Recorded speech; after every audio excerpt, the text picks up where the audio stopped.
Now we're moving on to a major development for energy infrastructure in the Midwest, which has taken a significant step forward with the High Court upholding planning permission for a key element of the proposed Shannon LNG Terminal in Ballylongford in County Kerry. The decision brings renewed focus on energy security, jobs and the future of the Shannon Estuary. I spoke about this earlier with the chair of the Shannon Estuary Economic Taskforce, Barry O'Sullivan. Barry, welcome to Morning Focus. Good morning, Alan, and good morning to your listeners.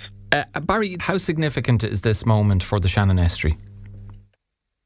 Alan, I think it's very important, actually. It's very positive. Ultimately, Judge Humphreys here, he agrees with what we said in the task force report, that this is critical and strategic infrastructure for the country and is needed.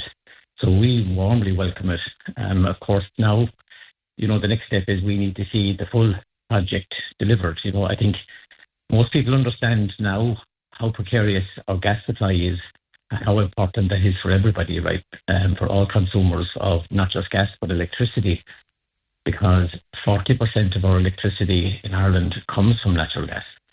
And also, I think people intuitively understand, that the more competition we have in the electricity and gas markets, well, that's only going to help bring prices down, which is very important in the current environment.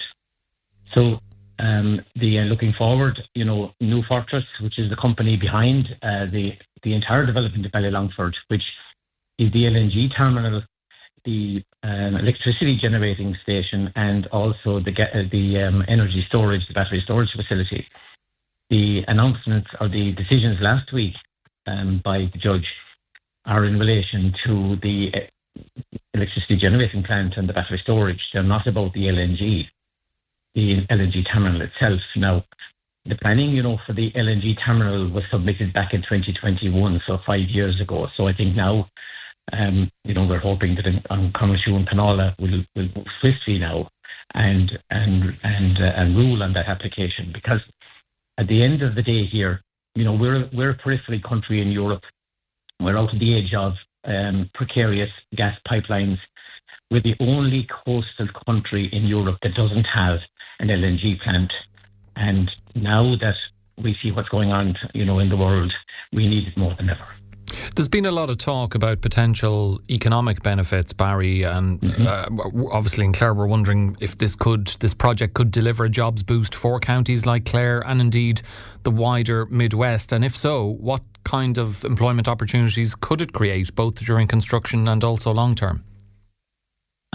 Look, I think it's very positive, right? The total project, and I understand, it's about 800 construction jobs. And we'll have seen, down to in the past, we'll say when you have big construction jobs and, in Money Point and Tarbert and so on, people travel across the estuary and, where they have the skills and so on, right? So that's very positive. But what we've always been interested in is, the downstream impact, we'll say, right? When you have, good supplies of affordable energy, then you can attract industries. Recently the data centre in Ennis got to go ahead and that's a great project.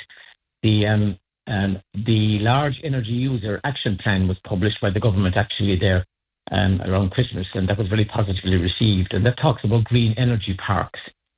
And of course, we have 1,200 hectares right along the estuary that's zoned for industrial use, and all of those sites are suitable for green energy parks.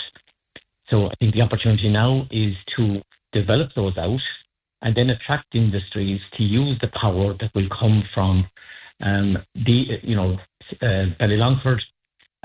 also, as offshore wind in the Atlantic and so on. So we see this as a, multiple decades long, development opportunity. And I'm just, I suppose, connected to what you've just mentioned, of course, this the decision, it's taken a while because, of course, there was significant environmental opposition. How would you respond to the concerns around fossil fuels and climate impact and those who say LNG is just a transition fuel? Yes, well, the European Union has designated natural gas as a transition fuel, right? Because it's the lowest carbon of all of the fossil fuels, which are coal or oil and so on, right? The reality is that we're going to need natural gas for at least the next 2 to 3 decades, Right, the Irish Academy of Engineers published a report there just before Christmas, that clearly states that because you have to have energy available when the wind doesn't blow and the sun doesn't shine. Right, so there are many times, even in this week, right, where that happens. So you have to have predictable energy sources available to you. Now, the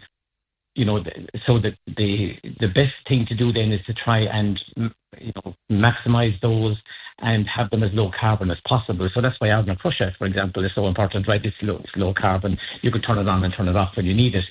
Biomethane is also another source, and we in the task force did a lot of work on that, but it hasn't really progressed, right? In Denmark, 40% of the gas in their grid comes from biomethane, and they're an agricultural country like ours. In Ireland, we just have 1%, right?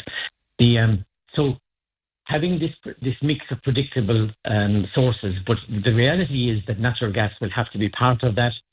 And for an island state, then right out on the edge of Europe, the first thing is, let's use the natural gas we have ourselves, right? And then let's import it by pipeline. And the third piece of it, let's have the ability to import it, with the LNG technology. But the reality is we need all of these together in the mix. And we can't depend on any single one. So how does this project then fit into our climate targets and wider EU energy policy? And do you have any concerns around it being a risk in terms of investing in gas infrastructure at a time when we're trying to move towards renewables?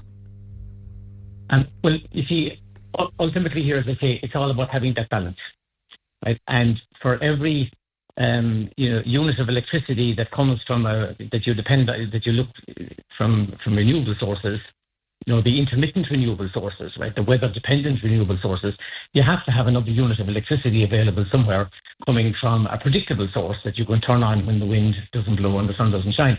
So as you increase the amount of renewables, right, you actually have to increase the amount of predictable backup as well. And that's where these, gas turbine investments are needed. So there isn't a conflict, right? You can't do one without the other, because, as the fundamental problem with wind and with solar is you can't guarantee it for 8 o'clock, tonight, right? So you have to have the backup there. So the grid systems are designed that way now, right around the world, right? Because this isn't just an Irish thing; it's just science and basic physics. So we see these things as complementary. There's now calls for urgency in relation to the project from business groups. Barry, what needs to happen from here to move this project forward, and how important is it that timelines are met from here on? Well, Alan, the key thing now is that the LNG application is ruled on. As I say, this project is going on since 2004. The most recent application was put in 2021. That's 5 years ago. Right, we're in the middle of a global energy security and supply crisis.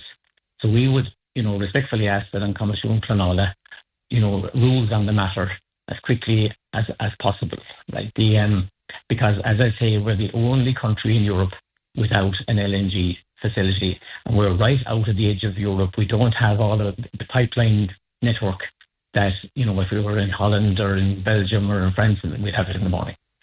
So that's urgently needed now, and from a cost perspective, right? We're all worried now, of course, about the fact that gas prices have more than doubled, right, since the Iran war, and that's going to inevitably feed into electricity prices, right, when the long-term contracts that the suppliers have or the companies have run out.